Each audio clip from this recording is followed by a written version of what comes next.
우리 누가복음 4장에 있는 말씀을 우리 함께 같이 보겠습니다. Let's look at Luke chapter 4 together.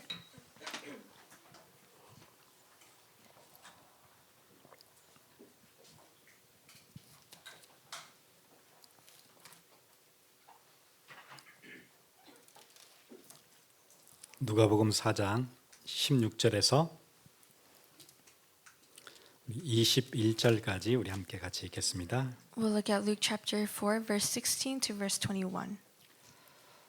우리 함께 읽겠습니다. 예수께서 그 자라나신 곳 나사렛에 이르사 안식일에 늘 하시던 대로 회당에 들어가사 성경을 읽으려고 서심해 선지자 이사야의 글을 드리거늘 책을 펴서 이렇게 기록된 데를 찾으시니 곧 주의 성령이 내게 임하셨으니 이는 가난한 자에게 복음을 전하게 하시려고 내게 기름을 부으시고 나를 보내사 포로된 자에게 자유를 눈먼 자에게 다시 보게 함을 전파하며 눌린 자를 자유롭게 하고 주의 은혜의 해를 전파하게 하려 하심이라 하였더라. 책을 덮어 그 맡은 자에게 주시고 앉으시니 회당에 있는 자들이 다 주목하여 보더라. 이에 예수께서 그들에게 말씀하시되 이 글이 오늘 너희 귀에 응하였느니라 하시니 아멘. Amen.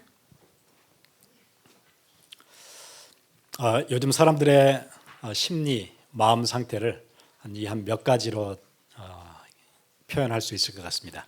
There are a couple of ways to express and explain people's psychology and their state of mind. 참 힘들다, 무기력하다, 한계가 오는 것 같다. A lot of people might think, I've come to a point of helplessness. I face so many limitations. 문제가 있는데 뚫고 나갈 힘이 없다. I'm facing a problem, but there's no breakthrough or solution. 이제 이런 마음의 상태가 생긴 것은 여러 가지 이유가 있을 수 있겠지요. There are many reasons why people's hearts are in this state.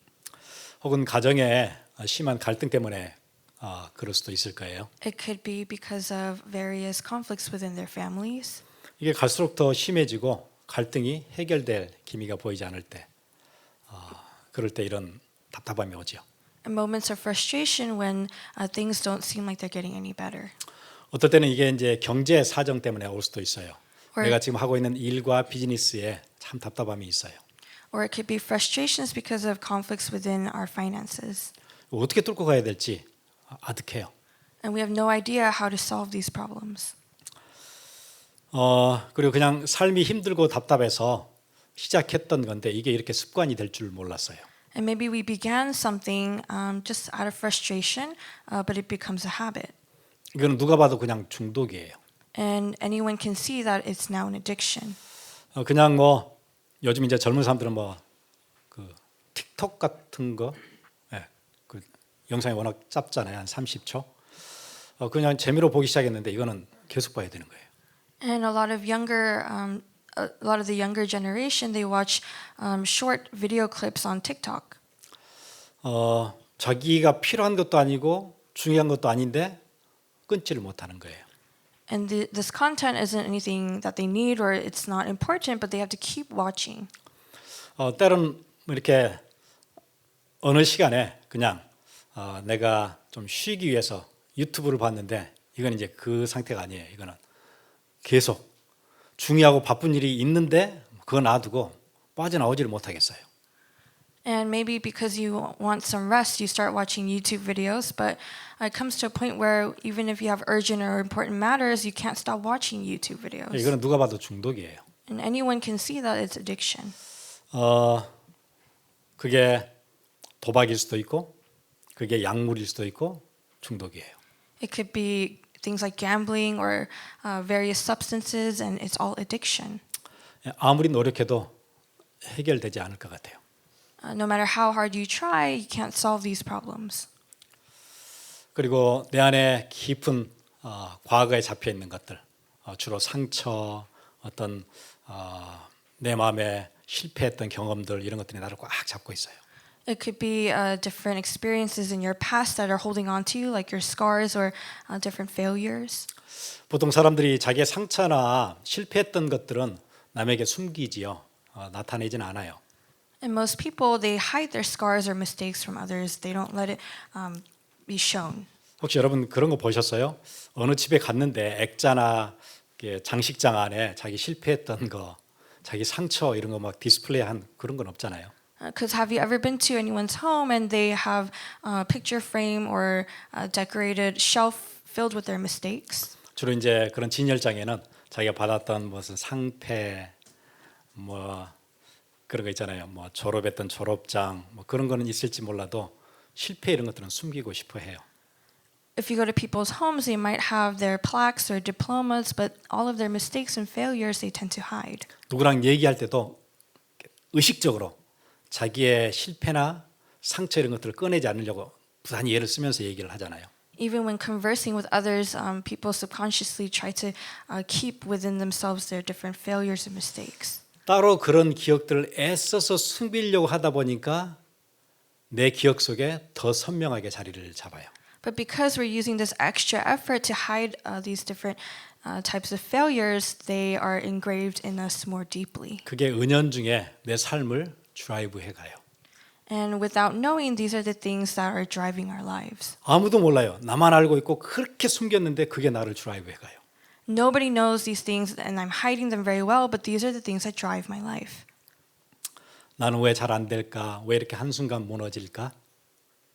Why don't things work out for me, and why do things completely crumble in just a moment? 왜 한 번 했으면 알아야 되는데 그 실패를 왜 나는 계속 또 반복할까? If I've made this mistake once, then I should learn from it, but why do I keep repeating these mistakes? 예, 그런 답답함이 사람들 속에 있어요. People have a lot of these types of frustrations within them. 그래서 그거를 숨기려고 어떤 사람들은 어두운데 삶은 어두운데 환하게 밝게 막 떠들고 그럴 수도 있어요. And so in an effort to hide these things, people, while living their dark lives, may seem like they're very bright and happy. 그럴수록 안에 있는 상처는 더 힘들고 더 어려워요. But the more they do that, these scars are more difficult to deal with inside them. 나는 왜 이럴까? 그런데 여러분 혹시 그런 마음이 여러분의 지배적이라면 여러분은 가장 복음 가까이 있는 사람이에요.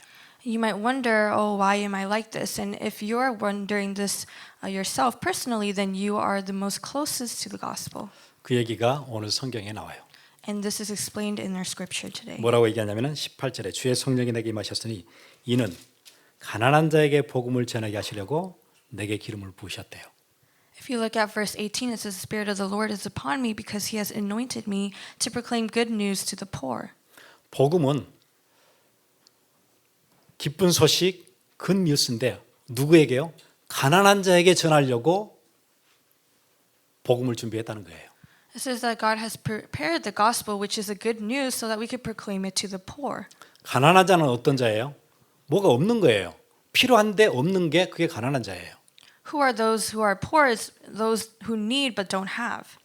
남들은 배경이 있는데 나는 배경이 없어요. 그래 가난하잖아요. Other people, they have great, strong backgrounds, but I don't. 남들은 능력이 있는데 나는 능력이 안 돼요. 그래 가난한 거예요. Other people, they have strengths and power, but I don't have that. 그게 돈일 수도 있고 능력일 수도 있고 어떤 배경일 수도 있잖아요. It could be background, power, money, 나는 자신감이 없어요. 어디 가도 떳떳하지가 않아요. or it could be confidence. 나는 늘 주변인으로만 살아왔지 한 번도 주인공이 된 적이 없어요. I've just been the side character, never the main character. 그래서 내 마음은 가난해요. That's why my heart is in a poor state. 그런 사람들에게 전하려고 복음을 준비하셨대요. But it says that God has prepared the gospel so that we can preach 그럼 to 복음은 those 우리에게 people. 가장 가까이 있는 거예요. That means we are the closest to the gospel. 바로 만질 수 있는 거예요. It's something that we can touch 왜냐하면 그것 때문에 오셨으니까. because that is why he came. 그래서 오늘 성경은 그렇게 얘기하거든요. 예수님이 자기가 사셨던 그 마을에 갈릴리라는 곳에 다시 지금 가셨던 거예요. And the scripture tells us that Jesus went back to his village that he lived in, and it was called 14절 Galilee. 예수께서 성령의 능력으로 갈릴리에 들어가시니 그 소문이 사방에 퍼졌고 In verse 14 it says, and Jesus returned in the power of the Spirit to Galilee, and a report about him went out through all the surrounding country. 16절에 예수께서 그 자라나신 곳 나사렛에 이르사 지금 어디 가신 거죠? 갈릴리라는 큰 지역에 있는 한 동네가 있는데 나사렛이에요. 예수님이 거기서 쭉 사셨어요. 거기 고향으로 들어가신 거예요. And in verse 16 it says he came to Nazareth where he had been brought up. So Jesus goes back to the village of Galilee and to a small town called Nazareth. 예, 그 갈릴리라는 지역은 여러분 늘 아시듯이 굉장히 소외된 지역, 그 다음에 진짜 정치와 종교의 중심지인 저 밑에 있는 유대 지역과는 완전 동떨어진 지역, 저 위에는 북쪽이에요. So the place called Galilee is way up in the north. It's a neglected area politically and economically. It's separated. It's the marginalized people. 왜냐하면 그 갈릴리 바로 밑에는 사마리아예요. 거기는 누구도 들어가지 않는 땅이에요. Because right below Galilee is the land of Samaria, a land that no one enters into. 갈릴리 위에는 시리아예요. 그럼 완전 이방 땅이에요. And above Galilee is Syria, completely foreign land. 밑에 사마리아, 위에 시리아. 유대하고는 완전 거리가 먼 것이에요. 종교적인 중심지도 아니고 경제적인 중심지도 아니고 정치적인 중심지도 아무것도 아니에요, 그냥.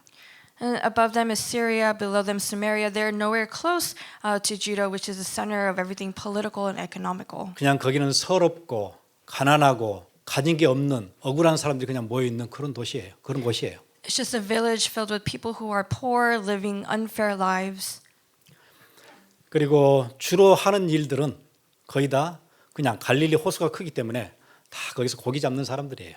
And because the lake or the Sea of Galilee is very large, most of the people who live there are just fishermen. 그런 얘기 있거든요. 마지막에 배를 탄다. 그런 얘기 있어요. And there's a saying that you take the boat at the end. 이것도 해보고 저것도 해보고 다 해봤는데 할 게 없어요. 그럴 때 마지막에 배를 탄대요. 배 타는 게 어려운 일이에요. 그만큼이요. Meaning you've tried everything else and the last resort that you have is to go on the boat, and it's very difficult to work on the boat. 요즘처럼 스포츠 피싱 이런 게 아니에요. 장비가 다 갖춰져 있고 레이더가 있고 그래서 뭐 배를 다니는 그런 게 아니에요. 예, 조그만한 배. 여러분 전에 한번 보여드린 적 있죠? 한 6명, 5명 정도 타는 조그만한 배, 그 고기를 잡으러 다니는 거예요. 그거 가지고. And it's not like sports fishing that we have today, where you have all this equipment and the radar. Back then, it's a small boat and 5 people can fit, and you fish on there.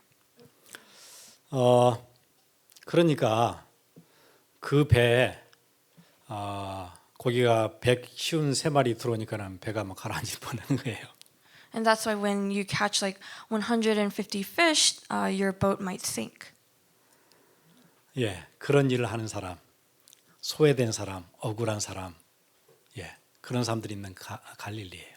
And so those types of people, the marginalized people, the alienated. 예, 그걸 아시고 예수님이 무슨 얘기를 하신 거예요? 예, 이 얘기를 하신 거예요. 복음이 너희들에게 가장 필요해. And to those people, Jesus is saying, you are the ones who need the gospel the most. 이번에 우리 겨울 수양회가 있었거든요. 해마다 있는. So we just had our winter retreat that we have every year. 목사님 텍사스에서 오셨는데 뭐 자기 가정 얘기를 조금 하시더라고요. And our speaker, pastor, is from Texas, and he spoke a little bit about his family. 애들이 어렸을 때 하도 싸우길래 손을 들고 있으라 그랬대요. His kids are always fighting, so at one point he told them to raise their arms. 큰애가 아들이고 둘째가 딸인가 봐요. So his first child is a son, and then he has a daughter. 손을 들고 있으라 그러니까 이게 이제 한 10분 있으면 이제 무거워서 이제 못 들잖아요. And so they have their arms raised up, but after about 10 minutes, your arms start to grow very heavy. 손이 점점 내려오니까 똑바로 들어 이렇게 하니까 또 다시 올라갔다 이렇게 하는 거예요. And so their arms are falling down, and so the father, he says, put your arms back up. 나중에 이제 시간이 많이 가니까 막 너무 힘들어가지고 막 애들이 막 울더래요. And after a lot of time had passed, because keeping their arms up was so difficult, they started to cry. 그러니까 아빠 잘못했어 이제 다음부터 절대 안 할게 이러면서 막 울면서 손 내리게 해달라고 하는 거예요. And they're begging him, could you please let us put our arms down? We'll never do it again. 그러니까 그 목사님이 그랬대요. 손을 내리는 길이 딱 하나 있는데 나를 아저씨라고 불러. 그러면 손을 내릴 수 있어. 그렇게 얘기를 했대요. And he told his children, there's only one way that I'd allow you to put your arms down, and that's if you called me an old man. 동네 아저씨가 벌을 줄 필요는 없잖아요. 관계가 이제 끊어지니까 그러면 내릴 수 있어. 그렇지만 그렇지 않은 경우에는 네가 잘못했으니까 대가를 받고 생각을 해야 돼. 들고 있어. 이렇게 한 거예요.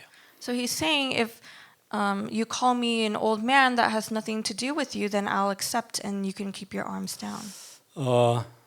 그런데 큰 애가 아들이 아버지를 뻔하게 보더니 아저씨 그러더래요.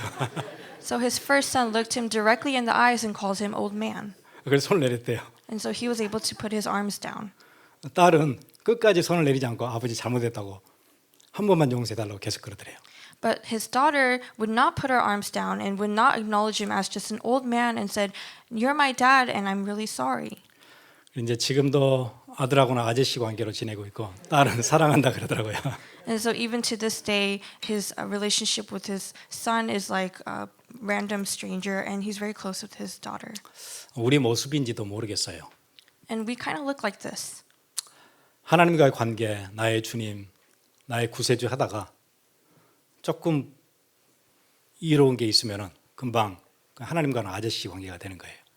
It's the same with our relationship with God. Though we confess He's our Lord and He's our Savior, when we find benefits elsewhere, we act like a stranger. 조금 지기 힘들면은 그냥 아저씨 관계가 되는 거예요. And if it's really difficult to lose, then we just call Him old man. 그런데 그런 실패는 수도 없잖아요, 사실. And we have these types of mistakes endlessly. 우리 한 해 오늘 마지막 날이지만 그 실패 얼마나 한 해 동안 많이 있었어요. And today is the last day of this year, but think about how many times we've made this mistake this year. 우리가 찬양할 때는 만 입이 내게 있어도 그 입 다 가지고 내 구주 주시는 청을 늘 찬송하겠네. 그렇게 해놓고 그렇게 되나요? Though we praise and confess at church that even if you had 10,000 lips that you'll use all of them to praise God, it's very difficult to live like that. 바로 현실 들어가면 하나님은 우리의 아저씨가 되는 거예요. 그냥. Because once you step into reality, God becomes a complete stranger, an old man. 예, 그런 우리 인생에게 복음이 가장 우리 앞에 있대요.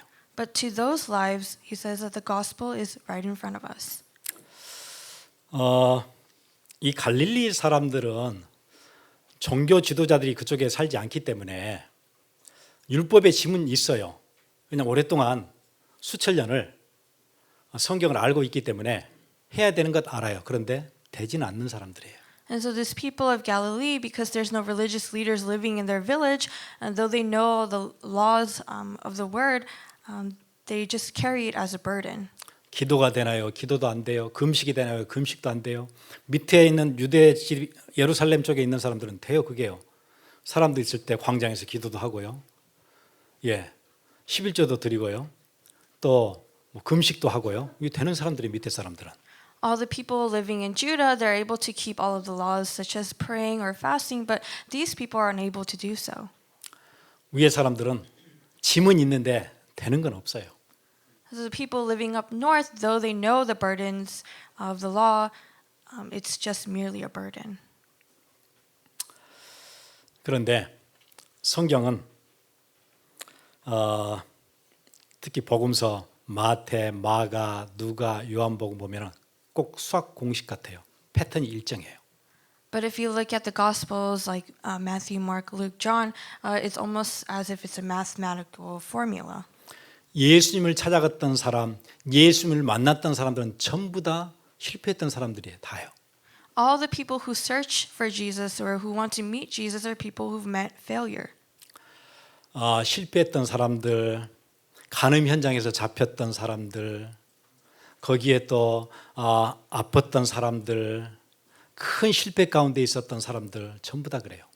These people who search for Jesus are people who've made mistakes or they're adulterers or they're severely ill. 죄인들의 대표라고 여겨졌던 세리 같은 사람들, Or people like tax collectors who are the representative of sinners. 전부 다 안 되던 사람들이에요. All these people live lives that aren't doing well.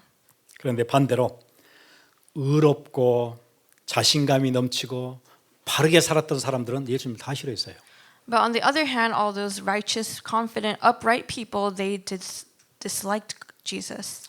예수님과 함께했던 사람들은 다 불결했던 사람들, 도덕적인 파산했던 사람들, 가늠한 여인들, 주로 그런 사람들이에요.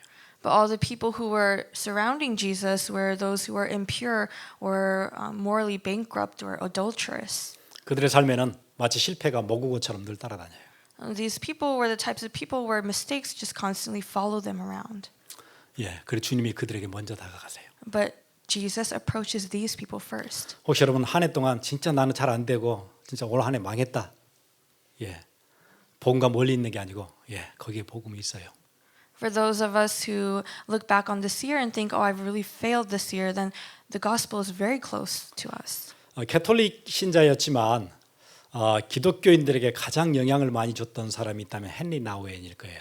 There's this man named Henry Nouwen, and he was the most influential to the Protestants. 세계적인 학교인 하버드에서 종신교수로 재직하던 사람이 그 자리 다 버리고 진짜 어려운 사람들과 함께 그냥 공동체 생활을 했잖아요. And he was a tenured professor of very high status, but he left that life to live with the handicapped. 그 사람을 잘 모르면 와, 진짜 성자 같은 사람 아니야? 어떻게 그 명예로운 그 잡을 버리고 그 가장 어렵고 힘든 사람들에게 가서 그 사람들하고 살아요? 거의 뭐 성자 아닌가요? And people who didn't really know him very well considered him a saint because he left his high status to go live with the handicapped people. 그런데 그렇지 않았어요. But that wasn't the case. 그는 동성애자였어요. He was dealing with homosexuality. 자기 안에 끓어오르는 그거를 너무 자기가 비참하고 너무 큰 실패가 있고 견딜 수가 없어가지고 죽을 것 같았어요. He was filled with misery and he felt like he was facing failure in his life and all these things were just unbearable. 거의 그냥 인생이 무너질 때까지 힘들어졌어요. And he was suffering until he felt like his life was going to end. 자기 삶에는 교수가 중요한 것도 아니에요. It wasn't 다 버리고 important 숨어 들어간 거예요, 거기에요. that he was a professor. He wanted to hide. 그런데 거기서 뭘 만났어요? 복음을 만난 거예요. But there he met the gospel. 실패자인데 절실하게 하나님만 붙잡아야 되는 상황 속에 들어간 거예요. He failed, but that caused him to be desperate to hold on to the gospel. 그래서 그토록 절실하게 그들과 함께 살았었고 그들에게 배웠었고 또 그래서 온갖 신경을 어디에 몰두했어요? 글 쓰는 데 몰두했어요. 그게 영향을 준 거예요, 사람들에게요. And because of his desperate state, he came to learn more about the gospel and he spent all of his time writing. That's why he was influential. 그래서 그 사람 자주 고백하잖아요, 자기 책에서. 나는 하버드에 있을 때 사람들이 볼 때 탑 자리에 있을 때 탑 티에 있을 때 전혀 몰랐던 것들을 여기서 엄청 배웠다 그러잖아요. And he confesses multiple times throughout his book that as a Harvard professor living a top tier lifestyle, there are many things that he didn't know that he learned in this new life. 헨리 나우엔이 고백했던 것들 보면 이렇게 얘기해. 나를 붙들어 주시는 분, 내가 태어나기 전부터 나를 사랑하신 분, 내가 죽고 한참이 지난 뒤에도 나를 영원히 사랑하실 분. And he confesses to God in his book. He says, "The one who holds me, the one who loved me before I was born, the one who will love me long after I die." 큰 실패 앞에서 복음을 만난 거예요. In front of a great failure, he was able to meet the gospel. 예수님이 뭐라고 얘기하시냐면은 19절에 주의 은혜를 전파하게 하려 하심이라. In verse 19 of our scripture, it says to proclaim the year of the Lord's favor. 예, 이제 은혜가 시작이 되어졌어요. And so God's grace, God's favor begins. 가난한 자에게 이제 은혜가 선포되는 새해가 시작될 거예요. A new year will begin where the grace is given to those who are poor. 그 가난한 자는 뒤에 나오지요. 포로된 자에게는 자유를 주실 것이고 눈먼 자에게는 다시 보게 하실 것이고 그리고 눌린 자에게는 자유롭게 해 주실 거예요. And it says in our scripture, He has sent me to proclaim liberty to the captives and recovering of sight to the blind, to set at liberty those who are oppressed. 포로라는 것은 내가 내 마음대로 할 수 없는 게 포로예요. When you are a captive, you cannot do anything for your own will. 예, 잘못된 습관의 포로 잡혀 있어서 빠져나오지를 못해요. You could be a captive to these bad habits that you cannot come out of. 그건 결심해서 되는 게 아니잖아요. It's not something that you can solve with just your determination. 그런데 포로된 자에게 자유 주신대요. 자유라는 것은 내가 할 수 있을 때 하는 거고 하기 싫을 때 안 할 수 있는 힘이 있다는 거예요. He has sent me to proclaim liberty to the captives, meaning now you have the strength to do something or to not do something. 혹시 여러분 어떤 거에 묶여 있거나 포로되어 있다고 생각되어지시면 다른 방법이 없어요. 여러분 결심하거나 막 하지 마시고 어디 앞으로 오시면 돼요? 이 일을 하시러 오신 그리스도 앞으로 딱 나오시면 돼요. If you feel that you're a captive, you're bound by something, then don't use your determination to come out of it. You need to hold more desperately to Christ. 나도 모르겠는데 뭔가에 눌려가지고 잘 모르겠어요. 그런데 성경에 보니까 눈에 보이지 않는 영적인 적이 있어요. 여러분을 끌고 가요. Maybe you feel like you're bound by something, you're oppressed by something, but you don't know. In the Bible, it says that you have an enemy that you cannot see with your own eyes. 가정 안에 엄청난 갈등이 있어요. 해결이 안 되고 갈수록 심해져요. Maybe you have a conflict within your family and it's getting worse. 어쩌다 내가 저런 여자를 만나서 이 생각이 자꾸 드는 거예요. And you keep thinking, how on earth did I meet that woman? 저 남자는 나를 조금만 이해해 주면 좋겠는데 전혀 말이 통하지 않아요. Or you might think, if only my husband just understood a little bit of where I'm coming from. 그런데 눈을 떠서 봤더니 그 문제가 아니에요.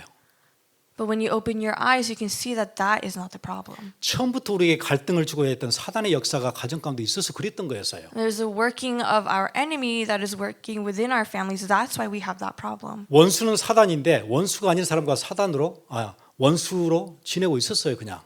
We didn't know who the real enemy is, and we were just saying someone else is the enemy. 인생 완전 속은 거죠. You're completely deceived. 예, 눈먼 자가 다시 보게 된대요. But it says in Scripture that it will recover the sight to the blind. 전혀 싸움이 필요 없는 싸움을 계속해서 하고 있었던 거였어요. We were constantly fighting a fight that we didn't need to. 뭔가에 나는 눌려 있어요. We were oppressed by something. 나는 이것도 안 되고 저것도 안 되고 힘들고 나는 능력도 없고 나는 대우도 받지 못하고 늘 눌려 살아요. We're always oppressed by something, saying this is difficult, that's difficult. I have no power. No one acknowledges me.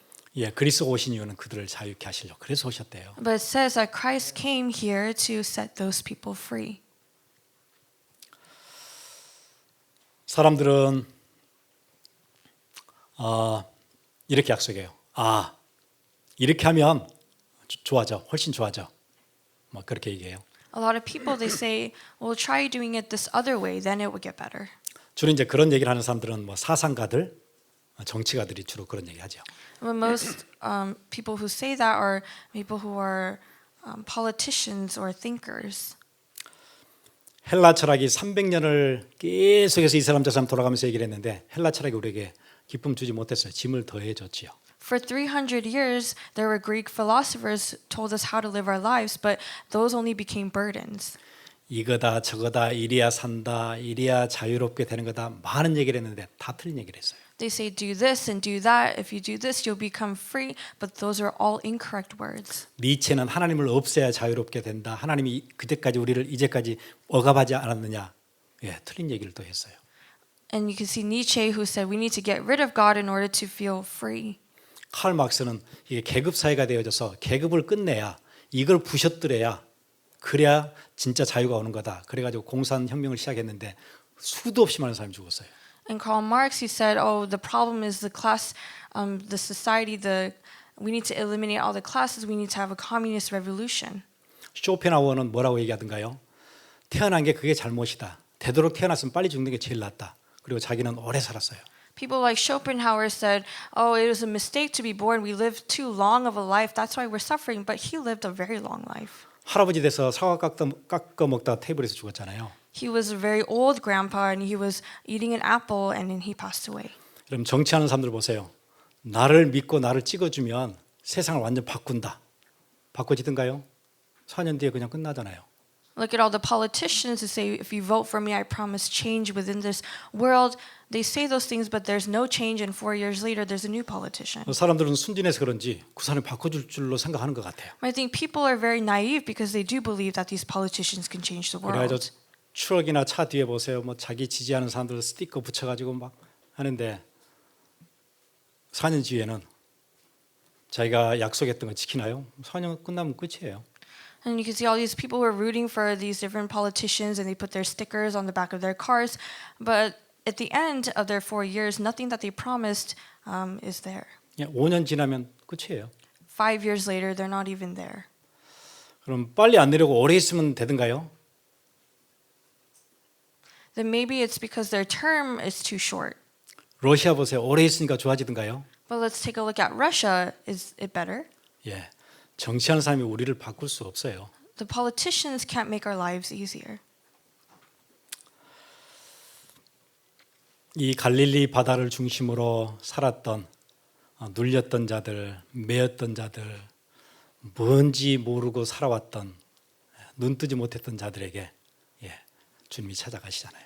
You can see how Jesus approaches the people who live around the Sea of Galilee, those who are oppressed, those who are captives, and those who are blind. 그래서 예수님이 자기 제자들 중에 다수를 다 갈릴리에서 다 고르셨어요. And 대단하죠. that's why you can see that Jesus chooses the majority of his disciples from Galilee. 11명을 갈릴리에서 뽑으셨어요.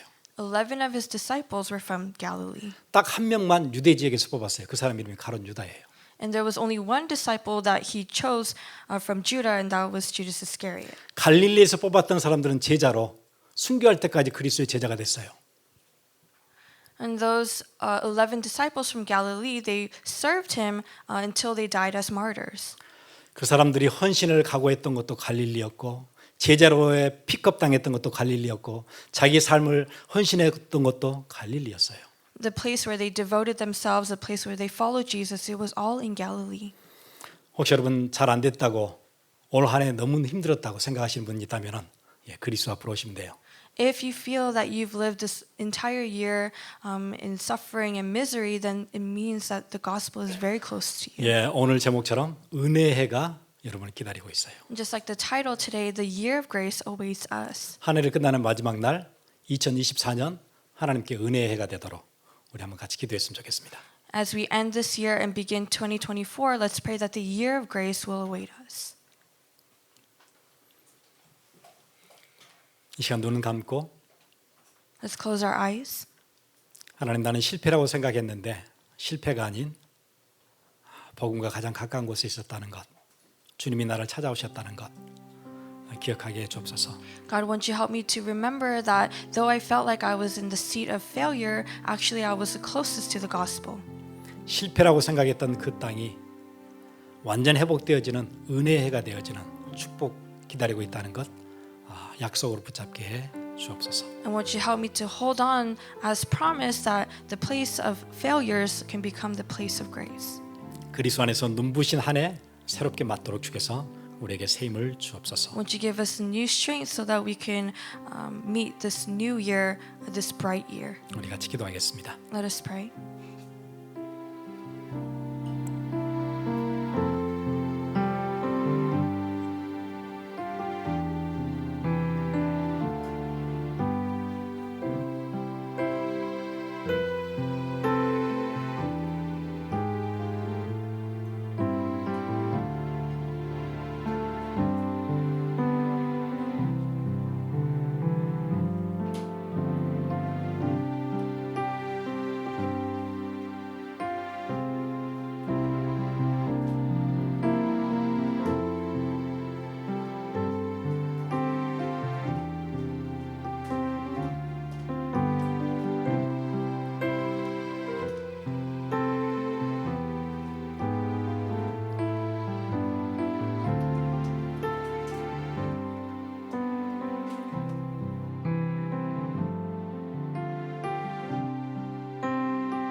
능력의 이름 예수.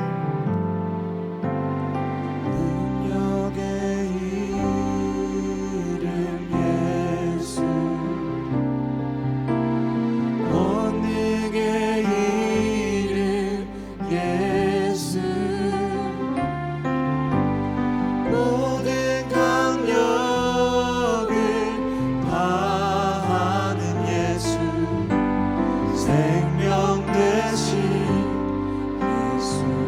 치유의 이름 예수. 치유의 이름 예수 용서의 이름 예수 자유 주시는 그 이름 예수 생명 대신 예수 거룩한 이름 예수. 거룩한 이름 예수 빛을 주는 예수 모든 이름 위에 뛰어난 예수 생명 되신 예수 Jesus, your name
십자가 능력이 내 영광 되었네.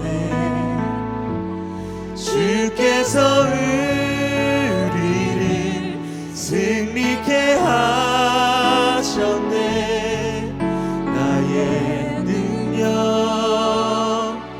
나의 소망 주께 있네.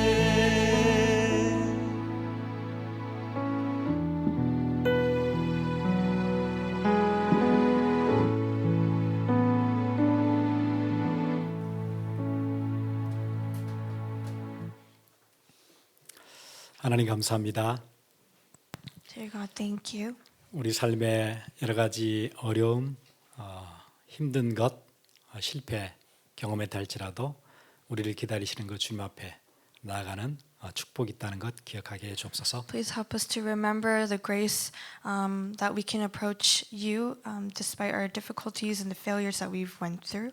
우리의 유일한 소망 되시는 그리스도가 새로운 한 해 우리를 붙드시고 인도하실 것이라는 이 언약과 약속 붙잡고 한 해 또 시작합니다. We start this new year holding on to your covenant that you will guide us and lead us. 우리의 남은 인생 중에 또 큰 한 토막이 지나갔지만 새로운 한 해는 하나님 주시는 큰 영광스러운 일들 가운데 모든 것들이 회복되어지는 축복 기다리고 있다는 것 우리가 언약으로 붙잡게 해 주옵소서. And though a lot of time has passed in our lives, we want to restore, hold on to your covenant that you will do things in us that we can use to glorify your name. 그 은혜를 기억하며 드리는 귀한 예물들 주께서 받아 주옵소서. And we, in remembrance of that, we have this offering, and we pray that you'll be pleased. 지금은 우리를 구원하신 예수 그리스도의 놀라우신 은혜와 And now may the amazing grace of our Lord Jesus Christ 하나님 아버지의 무한하신 사랑하심과 and the unending love of our Father God, 성령님의 감화 감동 교통하심이 indwelling filling of the Holy Spirit, 오늘 새롭게 그리스도 바라보고 새 먹기 원하며 한 해 하나님의 은혜의 속으로 들어가기 원하는 주의 귀한 백성들 머리 위에 be upon the heads of those who want to look to Christ and gain new strength in this new year of grace that awaits us. 지금부터 영원토록 함께 있을지어다. Be both now and forevermore. 아멘. Amen.